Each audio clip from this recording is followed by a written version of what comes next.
मैं साहिबजादा हामिद साहब आपसे सिर्फ ये पूछना चाहती हूँ कि इलेक्शन कमीशन ये कह रहा है कि आप लोगों को रिजर्व सीट्स इसलिए नहीं दी क्योंकि आप देर से गए वहां। जी बिस्मिल्लाहिर्रहमानिर्रहीम, बहुत शुक्रिया जस्मीन बीबी। देखें, इलेक्शन कमीशन की मर्जी है, जो मर्जी कह दे। अभी तो हम तो इस बात पर इलेक्शन कमीशन के शुक्रगुजार हैं, उन्होंने ये नहीं कह दिया कि हम पाकिस्तानी नेशनल नहीं है और हमने इलेक्शन भी गलत कंटेस्ट किया है। देखिए, अंधेर नगरी है, चौपट राज है, जो उनका दिल करेगा वो करते रहे, हम क्या कह सकते हैं। मैं एक टेक्निकली एक सवाल का जवाब दे देता हूँ कि चूंकि पाकिस्तान तहरीक इंसाफ, सुन्नी इत्तेहाद कौंसिल और मजलिस वहदत मुस्लिमीन गुज़श्ता 7 साल से अलायंस में थे और इलेक्शन से पहले हमने फैसला किया कि हम अलायंस में ही जाएंगे और बल्ले के निशान पे इलेक्शन कंटेस्ट करेंगे।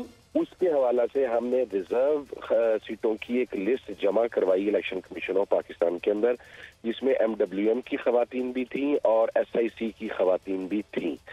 अच्छा, जो टाइमलाइन थी उसे हमने मैच किया, तमाम रिक्वायरमेंट्स फुलफिल की।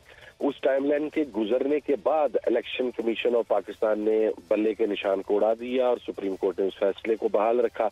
अब आप ये मुझे बताएं कि या तो ये निशान उस टाइमलाइन से पहले उड़ाते तो हम उसका को ऑल्टरनेट कर पाते, हम SIC की तरफ से लिस्ट जमा करवा देते या MWM की तरफ से करवा देते।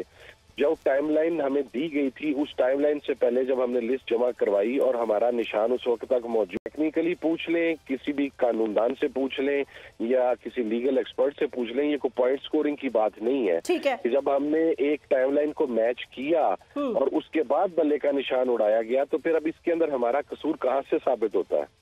ठीक है, लेकिन मैं किस कानूनदान से पूछूं? यहाँ तो सारे माहिर कानूनदान बेचारे अपनी जमानतें कराते फिर रहे हैं और उनको तो खुद अपने जान के लाले पड़े हुए।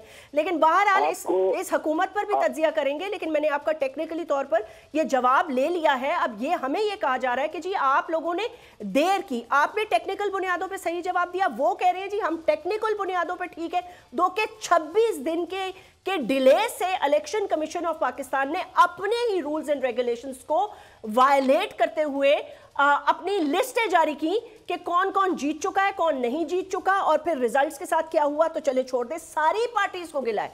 पीपल्स पार्टी का हक मारा गया। मौलाना फजल रहमान साहब जो है वो कह रहे हैं रोडों पर एहतजाज करेंगे। वो तो जाना, उन्होंने सदर पाकिस्तान के वोट में हिस्सा भी नहीं लिया। सब्सक्राइब करें और बेल दबाएं ताकि कोई खबर रह न जाए।